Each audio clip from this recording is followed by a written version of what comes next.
Welcome back to the cyber age. Welcome to the internet. We have learned that a couple of days ago, the Yaoundé regime has finally decided to restore our internet. But it was never theirs to take away from our people in the first place.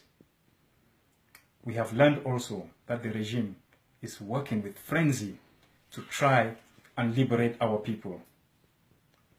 People who were abducted, kidnapped, stolen, and jailed. But it was never that of the regime to take away from them their freedom. Today, we understand that the regime is seeking to open negotiations.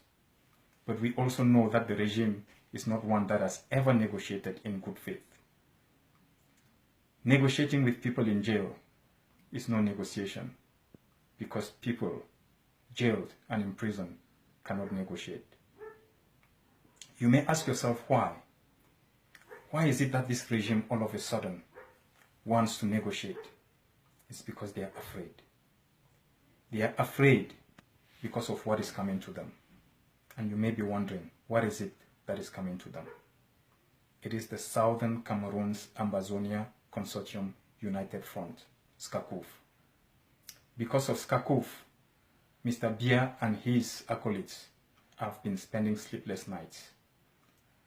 They are spending sleepless nights because for the first time in 56 years, the people of Southern Cameroon have come together as one man in unity.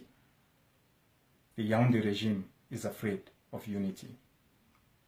SCACUF has engaged a law firm in the United States that will prosecute Mr. Biya and his acolytes for crimes against humanity, for genocidal acts that they've committed, for the rapes of our sisters, our wives, our daughters. The regime in Yaoundé is scared. The regime is scared of SCACUF. Our people back at home have just rediscovered their freedom. The freedom that was stolen away from them 56 years ago. And that freedom hinges on the fact that they have come together and that they work for the first time in unity as one.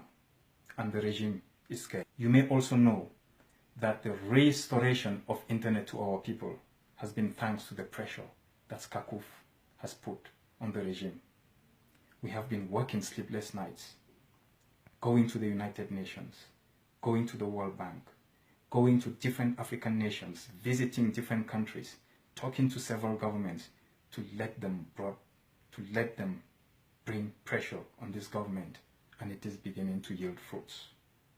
But this is only the beginning. There is a lot of work to do, and we must do it. We mustn't let the regime step between us and the goals that we have set for ourselves. People power is the key. We have won this far. It's not because we have raised any arms or brought any kind of violence to a violent regime. It is largely based on the power of the people and the will of the people. And we will continue to play that role and get the regime to understand that nothing beats the power of the people. That is a very important message we must send to everybody that seeks to engage us in our struggle to liberate ourselves from a violent, vile, and disorganized regime. Finally, let me talk to SCACUF as a whole and as a movement. SCACUF has found the unity in all the different movements that have been fighting against this devilish regime for the past decades. And today we have got offices and we've got representatives across the world. We have put in place organs, and we've got a Secretary General, we've got a spokesperson, and we've got a whole secretariat that is working around the clock to make sure that no more should our voices be heard in disparity, but that for once we will all speak the same language.